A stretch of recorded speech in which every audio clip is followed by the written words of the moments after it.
Well, welcome everyone. It is 12:02. We're going to get started.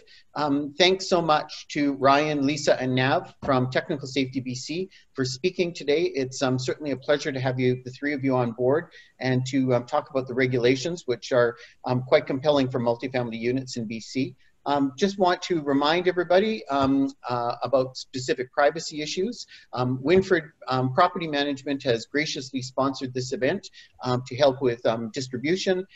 This presentation will be recorded. It will be posted on the CHOA YouTube channel, and it will be on the CHOA website. So please feel free to share it with your strata councils, your property managers, and your fellow colleagues as you go through. And of course, if you have any questions, you can always email our office or email any of the speakers as we go through the day. Just remember, with any questions, if you type them into the Q&A, please do not include very detailed, specific, or personal information, as this session is being recorded and we'll be responding to these directly. And so without any delays, Ryan, we're all ready for you to start, and off you go. All right. Well, thank you for the introduction, Antonio. My name is Ryan Milligan, and I'm a Senior Safety Officer for the gas technology here at Technical Safety BC. And I wanted to take some time to talk about the importance of maintaining your gas equipment in your home. So next slide. So a little bit about who we are at Technical Safety BC. Technical Safety BC is an independent, self-funded organization mandated to oversee the safe installation and operation of 7 types of technical systems and equipment in BC. Those include electrical, boiler pressure vessel systems, gas, elevating devices, railway, passenger ropeways, and amusement devices. This oversight includes everything from participation in code development and implementation to overseeing the safe installation and operation of technical systems and equipment. What we do in our oversight over these technologies is license contractors, certify individuals, issue installation and operating permits, approve product designs, investigate incidents, enforcement activities, audit and inspect based on risk, and we do education, both in industry and public education such as this. There are some jurisdictions, local governments, that have administrative responsibilities for the gas and electrical technology in BC when it's a fully detached dwelling serviced by a single meter at 2 psi or less, or any premise other than a single detached dwelling at 2 psi or less with a total connected load of 409,000 BTUs or less. So that includes residential dwellings and some small commercial dwellings. As you can see from the list above, these are the municipalities that provide their own permitting processes and administer the Safety Standards Act for the electrical and gas, or either just the gas or electrical technologies. Just a note, Technical Safety BC has jurisdiction over all other regulated gases outside of natural gas, such as propane, biogas systems, and hydrogen systems. For those, it would be strictly Technical Safety BC that has jurisdiction in BC. Local jurisdiction may include low-rise, high-rise, and mixed occupancy condo buildings. It varies depending on the gas piping system and arrangement in the building. In some cases, there are individual gas meters for each unit, in which case the jurisdiction would fall to the local authority. And in other cases where the gas system is operated on a single gas meter, it would fall to Technical Safety BC. So it varies depending on the arrangement of the system in the building.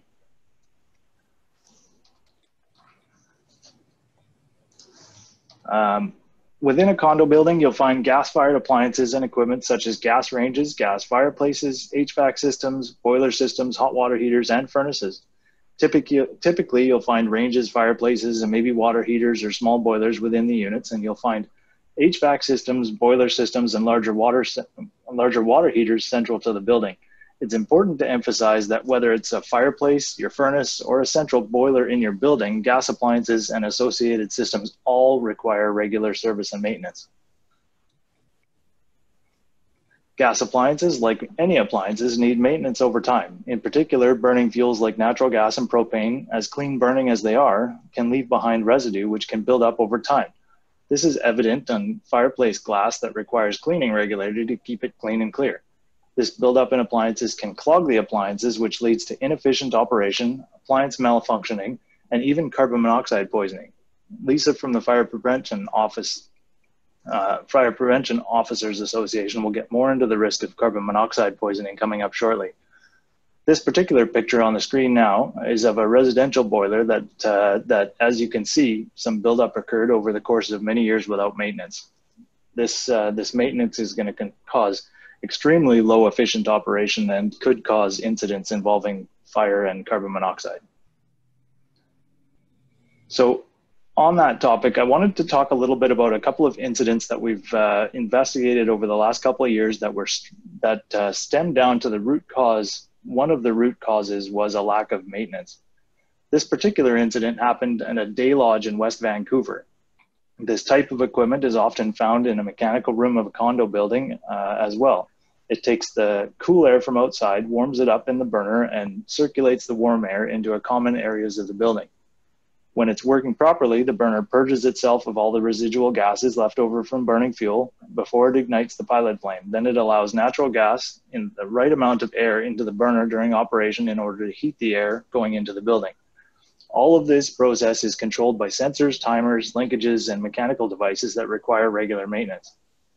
In this incident, the timer was set up improperly, and without any maintenance, certain parts loosened due to the mechanical vibrations, and the burner couldn't purge itself properly. It didn't have the correct mixture of air and gas because of improper maintenance again, and this created a buildup of propane gas in the combustion chamber, and when the pilot flame started, it caused an explosion in the mechanical room. In the next slide, you'll see the outcome of that explosion in the mechanical room. This is the common area next to the mechanical room. This is by no means intended to discourage you or anyone else from the use of natural gas or propane. Gas is used as a safe, reliable, and cost-effective fuel source across the world. It is only to demonstrate that, like your car, with regular service and maintenance, gas appliances will provide a long life of reliable service, but they are mechanical devices that do require service and maintenance. In the next slide, this incident resulted in 8 people taken to hospital due to carbon monoxide exposure, and the primary cause was a lack of maintenance on the gas equipment. This incident happened in February of 2019 in Abbotsford, and 8 people were taken to hospital for carbon monoxide poisoning. Fortunately, they got treatment and they were all okay after recovering from the CO exposure. When we investigated this incident, we found an old furnace that had not been properly maintained. The venting had become dislodged, and the furnace air filter was very dirty and plugged with dust and dirt from a lack of maintenance. Not only does a simple dirty air filter cause an inefficient operation of the appliance, but it can cause early malfunctions and, in extreme cases, incidents such as this one. In the next slide, you'll see the picture of the dislodged vent. The vent pipe was intended to exhaust products to the outdoors, and it's suspected that due to dust and dirt buildup on the fan assembly, vibrations caused the vent to become dislodged. This diagram shows how the products of combustion or exhaust gases were allowed to be recirculated back into the airstream and distributed throughout the house. The yellow arrows show how the flue gases from the dislodged vent could have been drawn into the blower and pushed through the home through the supply duct. The plugged furnace filter can also cause the blower motor to draw air or spilled products of combustion into the furnace downstream of the filter and distribute them throughout the home. Now, this incident wasn't so much about appliance maintenance, but more to do with awareness of gas systems within the strata building. This was, you may have seen this incident on global TV news. It had a fair bit of news publicity. This was an explosion that took place in a residential building in Richmond. And it's a good reminder to make sure that the main gas valve is shut off before doing any alterations to a system. Luckily, nobody was injured, but there was a lot of damage due to some of the units in the building. This incident happened as gas contractors were completing a fireplace retrofit on the second floor of a 4-story apartment building. In the course of retrofitting the new fireplace, the workers inadvertently caused damage to the piping system, which fed natural gas to 4 of the individual units.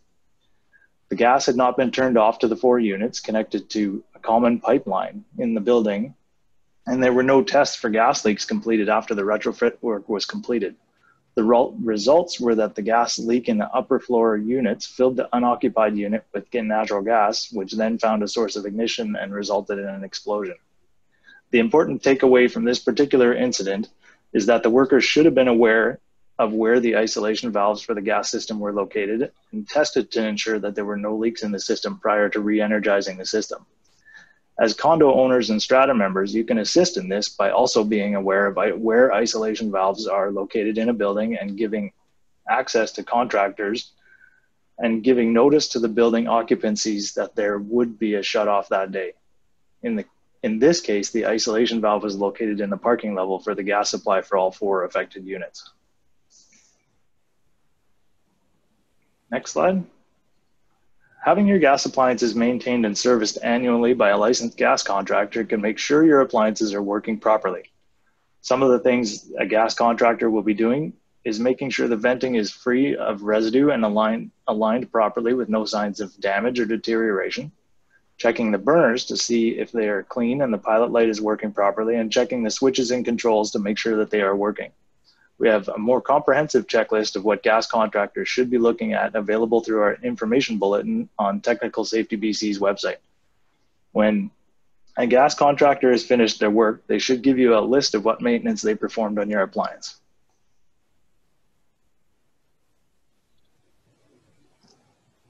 It's important to call a gas contractor immediately if you have any of these signs with your appliances. You have pilot light outages and or yellow or wavering flames in your appliance. Continuous or intermittent odor can be an indication of a problem with your appliance. Booming noises upon startup is definitely an indication that you should be having a qualified individual come and look at your appliances. Condensation on the inside of windows and carbon monoxide detector has gone off. It's recommended by both Technical Safety BC and the Office of the Fire Commission that if you have gas appliances in your residence, you should have a carbon monoxide detector and never ignore a carbon monoxide detector that's gone off. If it's gone off, you should always hire a professional to come in and investigate as to why it's gone off.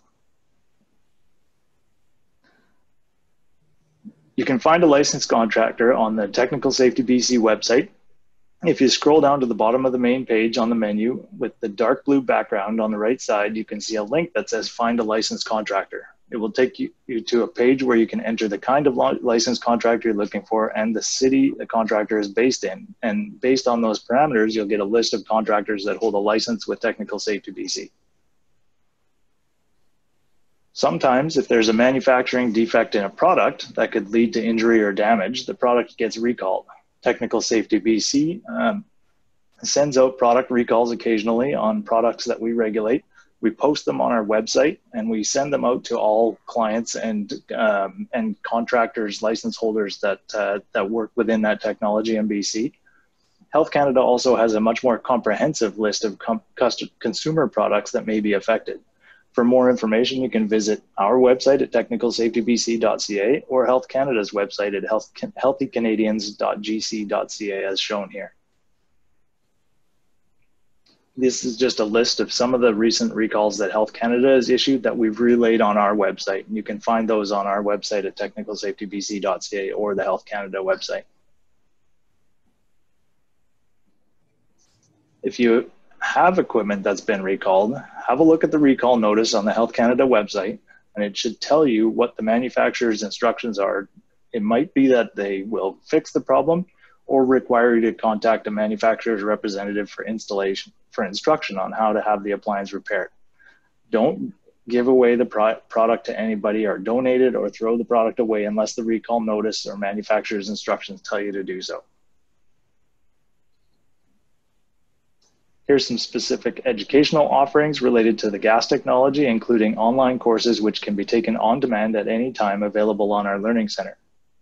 Getting an account is free, and all the courses listed here are free of charge. The carbon monoxide course is particularly relevant as this is a high risk to the health and safety of all British Columbians, including condo homeowners and residents. We'll show you how to access the course a bit later in our session.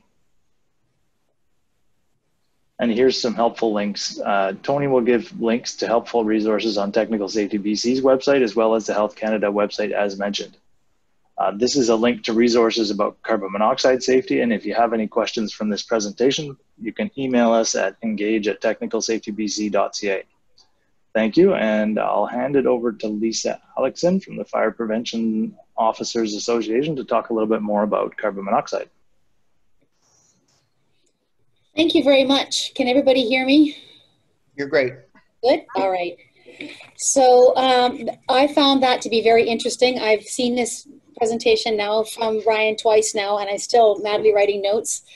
In my job, I do a lot of public speaking, so I find that if there's anything that I can share with people, very good to be able to share those. So I'm going to move forward with my presentation. I am a fire prevention officer in Chilliwack, and my job is inspections and investigations. I also am with the Fire Prevention Officers Association as their first vice president. So I'm here speaking with two hats. First of all, we'll start with, yes, thank you. The next slide. What you need to know about carbon monoxide and its concerns. Every year we hear about incidents, and you heard one from Ryan earlier about one in Abbotsford. I wrote that one down because it was so recent, it was so close to where I live. So I find relevant to be able to share this with people in my community. That was specifically something that was caught early, and very good to help with that with their home. According to the BC Coroner Service, over the past 10 years, we've had almost 120 deaths due to carbon monoxide poisoning. These deaths are entirely preventable. So the fire service is struggling as a whole to get that messaging out. How do we get the messaging out? How do we get that across to best help the community? This particular presentation is one good way. I understand that we have 392 registered for this webinar. So that's one way of getting that information out. So thank you. As you can see in the slide there, I don't have to read it all to you, but there's a number of different things that you can do to help with moving forward. Okay, so next slide, please.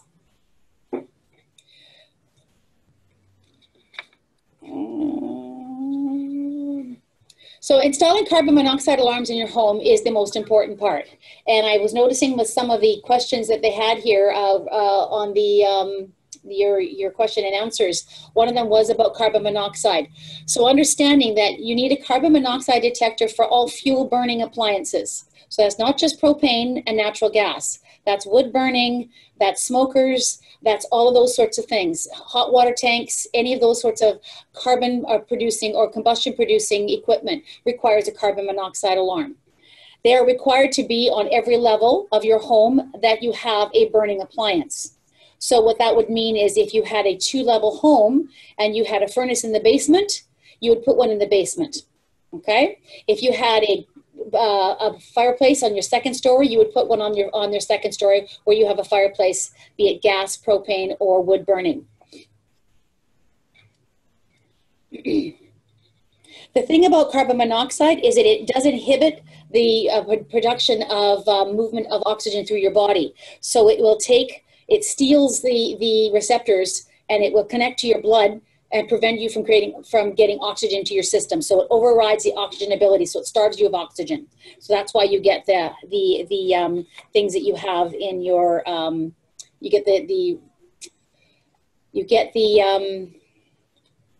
just lost it here. Give me a second. I had this all done. Okay, what slide are we on? It's important to, what slide are you on, sir? Important to follow the manufacturer's recommendations. They're on slide 4. You're one step ahead of me. That's why I'm confused. Okay. There are many carbon monoxide detectors on the market, and it's difficult for the fire department to pick one in particular. So it's important for you to read the operational manual that comes with your fire alarm and your smoke detector and your carbon monoxide. So they all have their own operating procedures. Each carbon monoxide comes with a booklet. Please read that booklet from front to back. Keep that booklet. Each carbon monoxide detector has a way of resetting, has different alarms to it depending on the type of model you get. So not all of them are the same. So you have to be aware that what model you've got in your house, you understand what sound is making what for what emergency. If it's making a double beep, it might be for a battery dead. If it's making a beep, beep, beep, it might be for something else. If it's giving you a digital readout, that's the ones that I like because I can read the numbers and I can say, okay, I know that I have a problem now because I don't have to worry about too many beep, beep, beeps. I can read the numbers. So you want to keep that book and you want to be able to read that book so that in future, you have a problem with it because they do have a lifespan of 10 years. You may have an alarm go off when you buy it at the beginning and you reset it, but you may not deal with your carbon monoxide alarm for another 6 years. You may forget how it operates. So keeping that book where you can access it is vitally important so that you can refer back to it in the event that you need to refer how it operates or what alarms are sounding. Slide number 5, please. To prevent carbon monoxide in your home, you have to ensure, similar to what Ryan was talking about, ensure that your appliances have been serviced. That's key.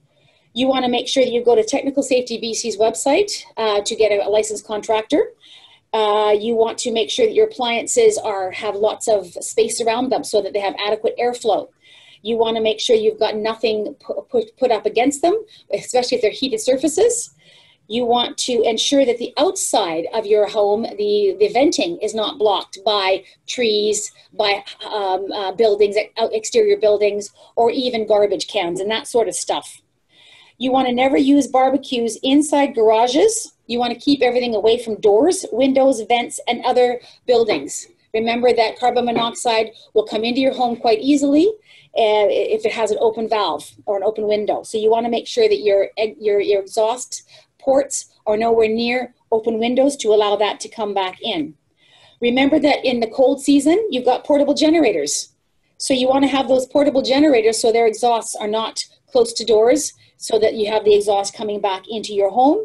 They need to be in well-ventilated areas. You want to ensure that all portable fuel heaters are vented properly according to the manufacturer's instructions. And this would be any kind of portable heater. Remember that you want the combustion producing thing outside or vented outside with the heat portion inside. Open the chimneys and the flues of your fireplace before actually igniting anything in your fireplace. You want to make sure that flue is operating correctly. So you open the flue, make sure nothing's falling through, bird debris, anything that's up in the chimney, make sure that that's cleaned out on a regular basis. And the big one that I see is never run your vehicle inside your garage with the doors closed. You want to open your garage door. You want to move the vehicle outside before you start running your vehicle to warm it up in the morning and stuff like that. You notice in your condominiums that they have automatic door closures from the garage to the home. That's a code requirement to prevent carbon monoxide poisonings. So those auto closures must be closed. And that's why you have them on your doors so that you don't get the accidental poisonings and the accidental breathing in of carbon monoxide. Slide 6. So knowing the symptoms of carbon monoxide. So ensure exposure to carbon monoxide are flu-like symptoms. And I know we're getting a lot of that in the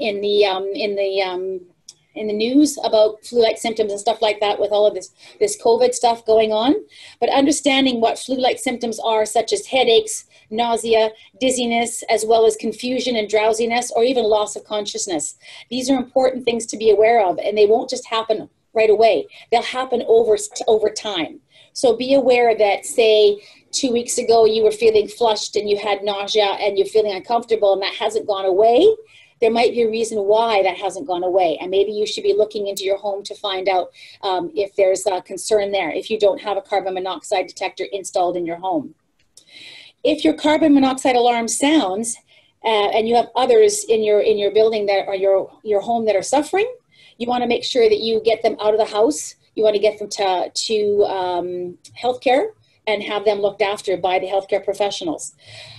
If your carbon monoxide alarm goes off, please don't open all the windows and leave the house. When you call the fire department or you call 911, we will go in with our masks on. We will go in with everything that we require. We have gas monitors. We will go in and we will find out where that gas leak is coming from. And if we can't find it, we will make sure that a certified professional is going to come and help you. So you want to keep the area locked up so that we can use our gas monitors to find out where the actual problem is. If you have a large house, That could take a little bit, especially if you've opened all the doors and now you've let all the carbon monoxide out. Now we don't know where it's coming from. So we would end up taking a lot longer to respond and be able to find the problem. If your carbon monoxide alarm sounds and no one is suffering from symptoms, check to see if the battery needs replacing. That goes back to the operational manual. Make sure that you know how it works. Make sure you understand what sounds are making the proper sounds. There is an end of life sound on some of them. It may beep a few times, it may beep a week beforehand, and then it'll stop. Okay? It will not function after that. It has a lifespan of 10 years. So you want to make sure that you know when you've installed it. And I like to say I take a black marker and I write on the back of the carbon monoxide detector before I install it, either in the ceiling or plugged in units. I write on the month and the year that I bought it. So I just replaced all of I have 3 carbon monoxide detectors in my home. I just replaced them 2 months ago, and I wrote on the back, August 2020. So that in 10 years, I'll know that I have to replace them. If I have a malfunction with them, a year or maybe even 2 years ahead of that, and it's not working properly, I can have a look at that and I can say, okay, well, it's getting close to end of life. Maybe I should just get rid of them and purchase new ones if I can't clear the problem or it's malfunctioning. So I would get a new one. So that gives me a hint as to how old my equipment is so that I don't ever have a problem in my home. If you have a problem, make sure you're calling 911 so that we as a fire service can come and help you. I know in my jurisdiction, when we get a call to a home, we don't charge. So all fire calls when we come are free of charge. It's in our taxes. I'm not sure how it works in other jurisdictions. When we get an emergency call, I don't believe it's charged out. If we get a false alarm call, that's a different story. Okay, so you want to make sure that what you've got, if you're worried about it, make that call anyways, because life is far more important. So you want to make that call to 911. Next slide, please. So the Office of the Fire Commissioner has got this wonderful program going, and it's been going for a while now. It's Carbon Monoxide Awareness Week, and that's coming up the first week of November. So we just finished with Fire Prevention Week, which is right now, and the beginning of November, we have Carbon Monoxide Awareness. So we encourage you to go to Technical Safety BC's website and learn all that you can regarding carbon monoxide. You can go to the Office of the Fire Commissioners, and I believe that the next slide will have that address there for you. But you want to go there and do some research on some of the things that you can learn about Carbon Monoxide Awareness Week there. So as you can see this last slide, these are all the different websites that are on the FPOA's website, as well as the Office of the Fire Commissioner's website with regards to getting information on carbon monoxide, on education on carbon monoxide, and on how to mitigate problems that you have with regards to carbon monoxide. And I think that was all I had for my slides. Super. We have a number of questions, but we'll come back to you, Lisa, after Nav's presentation, because I think the questions will layer over all 3 presenters in some way. Well, thank you very much. Sorry for the bumpy start. No, it's great. Thank you. All right, Nav, we're all the way with you. Thank you, Anthony. So I'm Nav Chahal. I'm the Manager of Transportation. I am here. I have the privilege here to talk to you about the new code for elevating devices in the province of BC. So we introduced, so when we adopt a new code, we make a recommendation to the provincial government, and we make amendments to the code, and we need to justify the reasoning for the new code and the safety benefits, and that is how a new code comes into effect. So the new code, that is the B44 2016 edition, came into effect April 30th of this year. And there's a few safety benefits that are in this code that are worth talking about, and the presentation will touch on a few of those. So the main one is that it improves the safety of your elevating device. And how do we do that is that by the introduction of a program called Maintenance Control Program. So what that does is each device gets maintenance that is matched to the unit's usage and All the critical life safety systems are tested regularly. The next slide, Tony. So, maintenance control program. So the MCP is the short form for it, is a schedule that is built for each elevating device individually. And when I say elevating device, it includes escalators, material lifts, lifts for persons with disabilities, and elevators. So what that does is that you need to maintain it. So if you take an example that an elevator that is located in a busy commercial building and an elevator that is located in a place of worship like a church, the usage is so different. So previous code used to say is it's an elevator, maintain it like this. The new code allows the flexibility to say is that no, an elevator is getting more usage, so it should be looked after more. An elevator that is getting less usage should be looked after in a different manner. So it is almost like a customized maintenance plan for each of your devices. So along with this also enhances the records maintenance and testing records for the elevating devices. So what that means is that as an asset owner, you will be able to access the maintenance records to see what the contractor that you've hired, what work they have performed, when are they going to come in next, and what work are they going to do. We've also built in a redundant feature where if a record goes missing due to a flood in the machine room or a fire or accidentally misplacement or due to some other reasons, a record goes missing, there will be a secondary record that will point to it. So then the asset owner has access to the information and is an active partner in making these safety-minded decisions.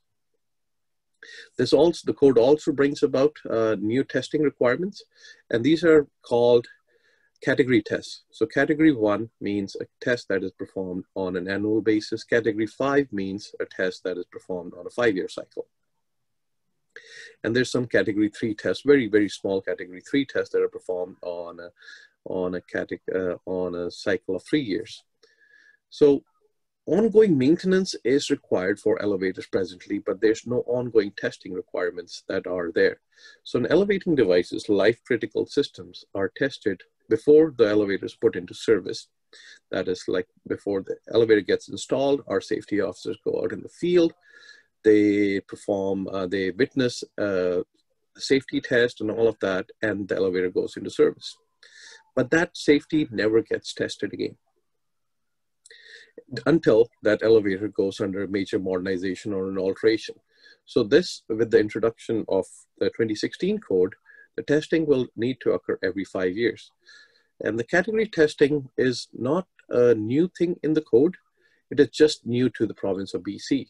This was first introduced in the CSA B44 2010 edition. So about 10 years ago, the code was updated to include it. But in BC, we are just adopting it now. So we are the last to the game, but definitely we are here. And this is a safety benefit that we will be looking at redeeming as we go along. And as another thing that I should mention is that, asset owners, the asset owner are the equipment owner, and it is their responsibility to ensure that the maintenance work is performed. And to enable to do that, you hire a licensed elevator contractor. So with all the changes in the code, we want to empower the asset owner so they can actually go and make sure that the maintenance contractor that they've hired is actually doing the work that they were hired to do so, and you can maintain your contractual obligations. Next slide, Tony. So other thing that is, I think, we're very worth mentioning is the pandemic that we are going through, and the COVID-19 has certainly changed the way we do things. Even looking at today, how we are doing this presentation and meeting is one such example. So we received a lot of questions related to how do I maintain my elevators, and especially from asset owners as well, where they were buildings where there was no occupants and they're still paying for maintenance and for an operating permit. So we have answered all of those questions, and you can find that information on the link that is on the slide right now. So in the midst of all of this, April, we adopted the new code, and then we were dealing with the pandemic. So, but we are still going ahead with all the regulatory changes that were proposed. And it's worth mentioning that even though we have adopted the standard in 2016, we had initially allowed a longer transition period anyways to accommodate the changes that are being brought in. So it's about an 18-month transition period. So that means even though the code came into effect April 30th, 2020, there would be two parallel requirements in place up till October 2021. So that doesn't mean that they have to do the test twice. The contractors can switch to either or meet either of the two requirements till the end of the transition period. But once October 2021 comes, then there's only one way of doing things. So the longer transition period was provided to tackle all of the nuances of the code and the challenges being thrown at us. And if you have any questions where you cannot meet your regulatory obligations, please do contact us, and we will review the situation, and we'll be able to provide you an answer with that for dealing with that situation. Next slide.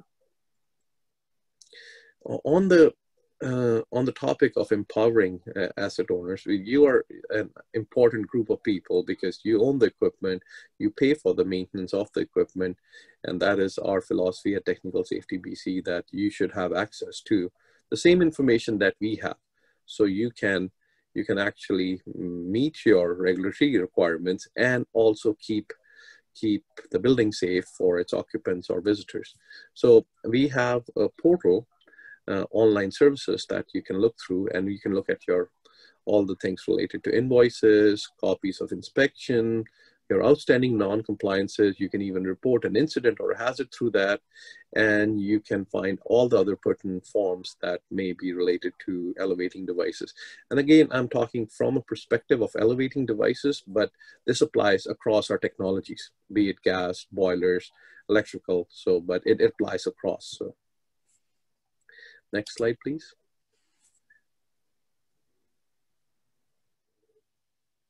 Next slide, Tony. Oh, yeah, there we go.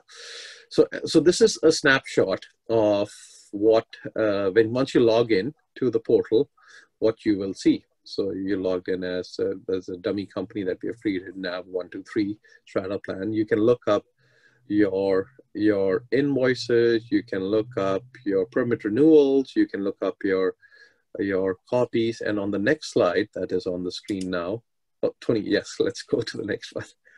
So you can look at how many invoices are past due, payment has been paid, and the green code violations that are non-compliances. So there's a lot of information that is available once you create this account, and then you can be involved in the correction of these non-compliances as well.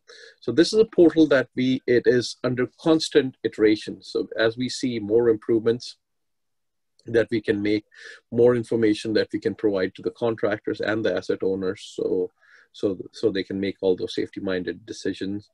We will be developing more and more features, so stay tuned. And I encourage everybody on this call, if you're not already signed up, you should sign up, and we can take advantages of these benefits that are there.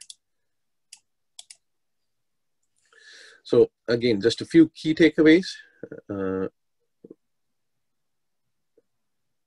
Next slide, please. Yes. Relevant documents, visibility of outstanding will be available Q4 2019. That is already in effect. Let's go to the next slide, Tony. I think I have a different slide deck for some reason. So I've already talked about this, Tony. Let's move forward. Yes, key takeaways. Thank you. So key takeaways are that the equipment owner are responsible for ensuring maintenance and the work performed by the licensed contractors. We hold licensed contractors accountable as well for the work that they have to do, but the equipment owners are the main people. So I would say is reach out to your licensed contractor to assess the scope of the new code change that is coming, how it will apply to the devices in your building. And for more information on specifically related to the maintenance control program, there's a link on our website, which we constantly update as we find more questions come up. And again, the link for anything related to COVID-19, where you're not able to meet your responsibilities. And you have, can we go to the next question, please? Next slide. Yes, so stay connected. So how can you stay connected with us? Is going to our website and you can sign up. You can, as it's shown on the slide, at the top right hand, you will see an online services account. You can pay for permits and look everything there. You can also, there's an online learning center that Ryan and Lisa had mentioned as well. So there's free videos, online courses that are available there so you can get some of the information or have access to the up-to-date information on our website. And moving on, next slide. So there's also another way of staying connected is to sign up for our newsletters. So if you sign up for our newsletters, you will get all the notification pertaining to any changes, any webinars, any code updates, any instant notifications or upcoming items or changes that we might have. So specific to the B44, we have a 2016 B44 Elevating Code Update online course that is available. We have the BC Action Regulation course that is available.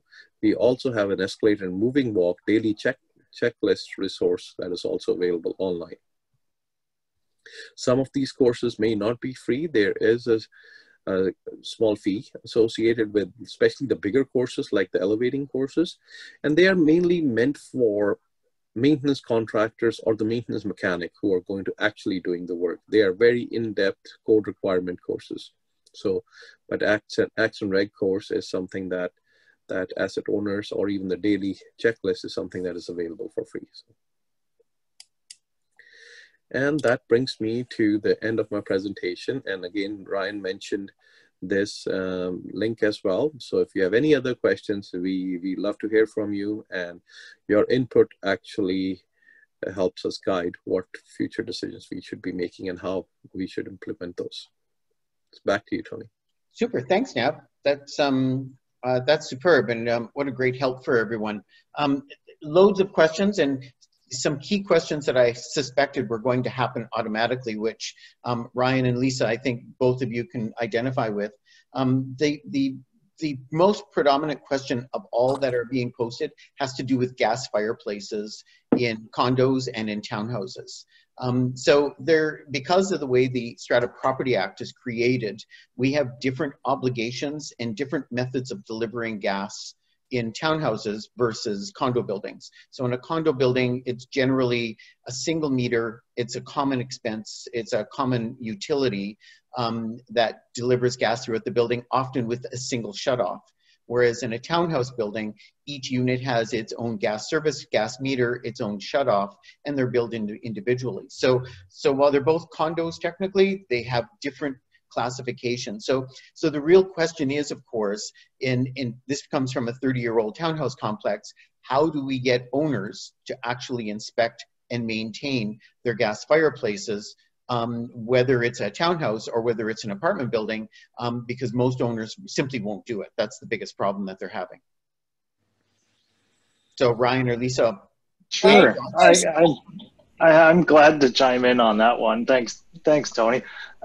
So whether it's a condo building, a traditional condo building, or an apartment style condo building, they're still considered residential appliances. And in our regulation speaks to commercial and industrial appliances and a requirement. There is absolutely a regulatory requirement for commercial and industrial equipment to be maintained on an annual basis. So that would be the water heaters that are common to the whole building, or the makeup air units that are common to the whole building. Anything that's considered commercial would be common to more than one residential unit. The fireplaces within the residential units themselves, the regulations don't specify a requirement for annual maintenance. They only require that it be followed. The code requires that the manufacturer's instructions be followed. So whether that's annual servicing or servicing every other year, that's all we can specify is that the manufacturer's installation instructions are followed in that case. As far as the strata bylaws, I know there are quite a number of stratas across the province that do have it written into their bylaws that their individual units are serviced on an annual basis. That does fall, the regulation involving stratas falls outside of our jurisdiction, so we're unable to enforce those requirements, and that would fall to the strata to ensure that that was adhered to. Yes. Yes. I hope that covers it off. That's pretty good. So Yeah. the fire service, the BC Fire Code allows us and gives us authority to inspect all public access areas. So all common ways. So hallways, mechanical rooms, sprinkler rooms, all those sorts of things. We can say thou shalt fix, thou shalt repair. Anything that you open up and you becomes a private dwelling, we no longer have any authority in that, because your home is your castle, and that is considered your private domain, okay? So we can't regulate that. All we can do is educate, and we do exactly what Ryan does. Manufacturers' requirements, we put them we put them in touch with Technical Safety BC and the best practices that they have. They've got some really good information on best practice. That's not just fireplaces. That goes for dryer vent cleaning. That goes for barbecues on the balconies, any of those sorts of things. Those are things that we can't regulate. So all we can do is educate, and then we put it back to the stratas to write it into their bylaws, vote them in, and then they have something that they can use with regards to moving forward on their cleaning. Okay. Well, okay. So just to add to that quickly, Antonio. So as Lisa said, there isn't specifically a regulatory requirement for residential appliances, but that said, an appliance cannot be operated if it creates a hazard. So if there's a known hazard because of a piece of equipment, we can absolutely then identify it and require that the owner do some maintenance or do some upgrades or disconnect the service if there's a hazard created. It is recommended by Technical Safety BC, by Fortis BC, and the Office of the Fire Commissioner's Office that all gas equipment be serviced on an annual basis. Well, so in essence, domestic appliances within strata lots are outside of the regulations, essentially.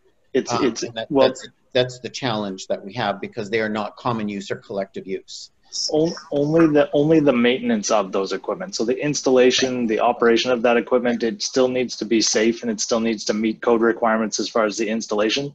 But as far as ongoing maintenance of residential equipment, the regulations don't specify a requirement for ongoing maintenance. So that's where it becomes a recommendation by us and Fortis BC and the Office of the Fire Commissioner's Office that it be serviced on an annual basis. Yeah.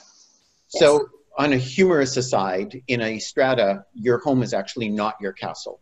You actually live in part of the castle, and the difficulty is because our legislation is fairly complicated with so many variations of strata corporations. We now get into the next problem of buildings where we have very old appliances, gas fireplaces, where the residents are now wanting to upgrade those appliances, which was, of course, the result of a problem that has occurred.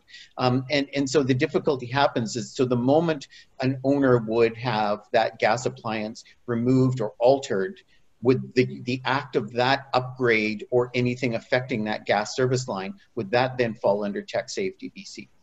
Yes, absolutely. Any alteration to a gas system, it requires a permit. It requires a licensed gas contractor to perform that work. So just as I outlined that incident that occurred in Richmond last year, that was a licensed contractor. It was a certified individual that was performing the work, and they were following by the requirements. It was just in their work practices that they should have taken a few more steps to correct the issue that was going on while they were doing the replacement. So yes, any alteration, any replacement of a gas piece of equipment requires permitting, requires licensed individuals. Lisa, for CO2 alarms, for the carbon monoxide alarms, your message was pretty clear that all residential units that have gas appliances or appliances that are combustible in some way, that they require CO2 alarms. but most of the condo buildings, in fact, don't have them. And that's because up until 2016, it was not a requirement of the BC Building Code to have carbon monoxide detectors or alarms installed. So new home construction as of 2016, they're all required to have them. So once you have them, you're required to maintain them. So all homes built before that were not required to have them. So we right now are trying, as a Fire Prevention Officers Association, we are trying to get it written into the BC Fire Code that you must and you can retroactively install carbon monoxide detectors like there is written in there for smoke detectors. So if you have an old home, we can go in there and say you will put a smoke detector in as per BC Fire Code. We can't do that right now because it's not written in the fire code that we can say you will put a carbon monoxide detector in. We're working on that. We've been working on that for 5 years. So you can kind of see where the concern of residents in condo buildings is for older buildings, especially gas fireplaces where the cabs have started to rust away, and there are no detectors. So, you know, you can see the public concern over this issue quite easily. So what we've done in my jurisdiction is we've worked with stratas to say you're required to put in smoke detectors, and they must be up to snuff, and they must be 10 year, you know, you have 10-year lifespan. Maybe the next time you update your smoke detector program, you will update with a dual alarm that is a carbon monoxide smoke detector hybrid. And then you end up with carbon monoxide in your home, and all you've done is updated your smoke detector program. So we've got huge buy-in on that. Yeah, absolutely, for everyone's public safety and health, no question at all. It kind of evolves to the next part of one of the questions in relationship to gas barbecues, which are a chronic complaint. We field hundreds of calls and complaints about gas barbecues on a monthly basis because they create such a nuisance for smoke. And of course, I think what the users and the residents are not aware of, it's not just the smoke, but it's the carbon monoxide that they're being exposed to at the same time, which is such a significant problem. So they're on the outside of the building. So we, the fire service, under the BC Fire Code, we are responsible for evacuation of a building. We're responsible for means of egress and keeping things out. We are not responsible for cooking smoke. Right. So we have the same problem here. There's nothing in our fire code that says you cannot have a barbecue on your deck or patio or any of those sorts of things. We've got a number of stratas that have written in their bylaws that there will be no barbecues on the patios and decks for that very reason, is that they don't want the smoke. So they've done it that way. They've come to us and said it's a fire hazard, it's a fire hazard. Well, it's a fire hazard if you misuse it. If you operate a barbecue as it's designed as manufacturers, it is not a fire hazard. If I could just build on that a little bit, the manufacturer's instructions and the manufacturers of all barbecues stipulate specific clearances around the barbecue on the back and on the sides and above the barbecue. So that's what we would be looking at if we were to come in and do an assessment of an installation of a barbecue.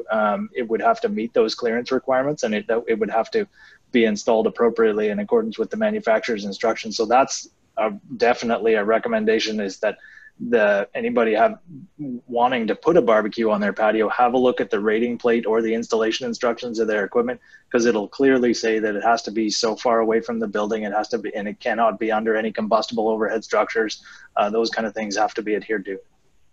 Which is ironic because the number of major fires we've had in BC in apartment buildings in the past 10 years relating to barbecues is significant. Absolutely. And it is a significant threat because especially on the mid and low-rise buildings that are wood frame construction, they are under a combustible surface. And yet they're still being permitted to be used. And on the other side of that, the insurance industry is now saying to strata corporations, unless you prohibit barbecues, we're not renewing your insurance. So that's where you're going to go with it. Is the insurance company will automatically cause change to happen. So that's where we're pushing it. We're pushing it back to the insurance company and saying, get your building assessed by your insurance company, and they will help you with this process. That's how we're dealing with it. Next question is, are propane heaters, which are portable heaters that people use on decks and balconies, are they regulated by TSBC? Absolutely, yes. Yeah, any gas utilization equipment. So for propane heaters, from the small little propane heaters on a patio right up to commercial industrial appliances the size of a house, they're all regulated by Technical Safety BC. the installation of which would have to adhere. It would have to be a certified piece of equipment. And just like with barbecues, it would have to be installed in accordance with the installation instructions. It would have to be used with the appropriate clearances as per the installation instructions. Yes. Right. Right. Yep.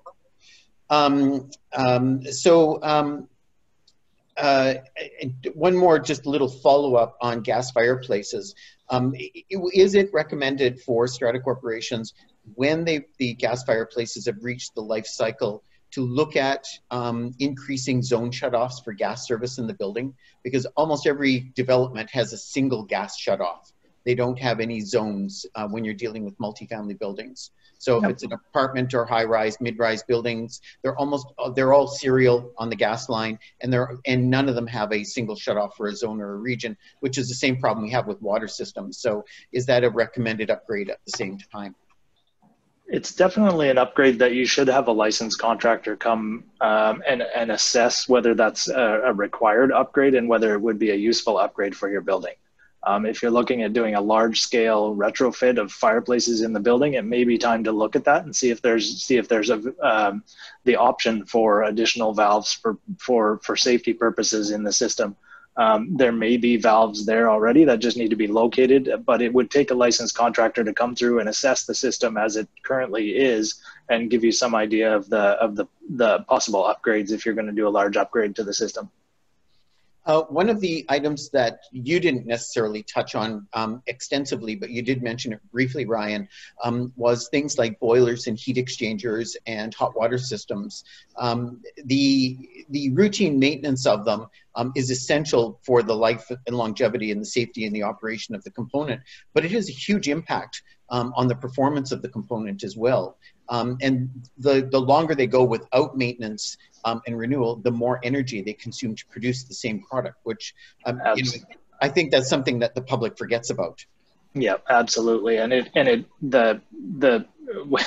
it's a compiling problem. So the longer you leave the maintenance, the worse it gets and the worse that piece of equipment operates. So the more buildup it's going to leave on the piece of equipment because it's not operating equipment appropriately. So it's an exponential growth in the buildup or the lack of maintenance in a piece of equipment. So if it's maintained regularly, you're going to get clean, efficient combustion inside the piece of equipment. You're going to get efficient transfer of that heat over to the water source or the air source that you're transferring the heat to.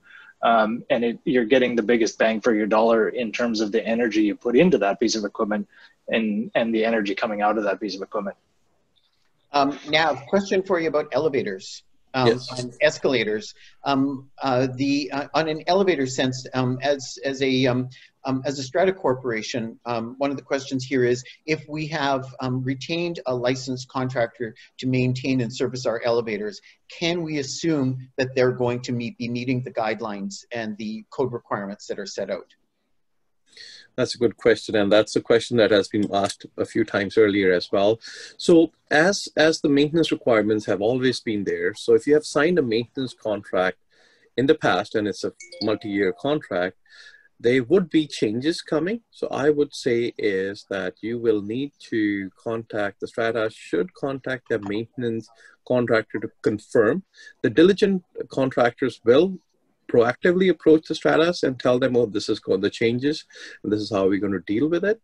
But I would implore the strata councils to go and talk to their maintenance contractors. And I would say it is like, we should not assume that they will follow the requirements right out of the bat. So they should be reached out and discussed. And obviously, you know, when we deal with all the strata corporations with respects to contract relationships, if you want something to be done, it needs to be in the body of the contract. So if there's an expectation that you're going to comply with the code requirements and inspection and reporting requirements, those details need to be within the body of the contract, obviously. And that goes down to how the contract was written. Some contracts are written in such a way that it implies that whatever the code changes, the contractor will comply automatically. Some contracts are written very specifically and it says, I'm only going to do A to X, and I'm not going to do Y and Z. So I think it is dependent on the contract as well, how it is written. If it is an all-inclusive contract and the wording is such that any code changes that happen is included, then you may not need to. But again, it is always good to check, I would say. Thank you. On the escalator side, so one of the emails we received this morning specific to this session was the Strata Corporation is a mixed-use commercial residential. They have 2 escalators. Both of the escalators are in common areas that are shared between the residential and the commercial. I have a defective sign, so there we go. The residential and the commercial,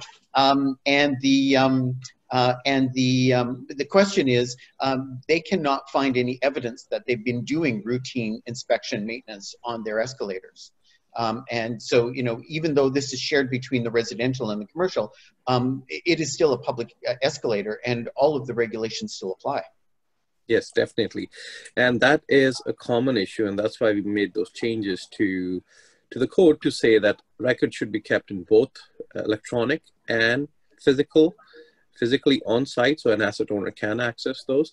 In this particular situation, I would say is if you as a strata council or whoever has signed that maintenance contract and is paying the bill should ask the maintenance provider to provide records of it. Right. So it is, as an asset owner, you have that legal obligation to make sure it is right, and you also have the right to ask for the work that has been performed. So you should be reaching out to them. Well, with any regulatory requirement for maintenance, inspection, and repair, the only way you can defend that position is actually by having records verifying that the work was done. So very good message for everyone.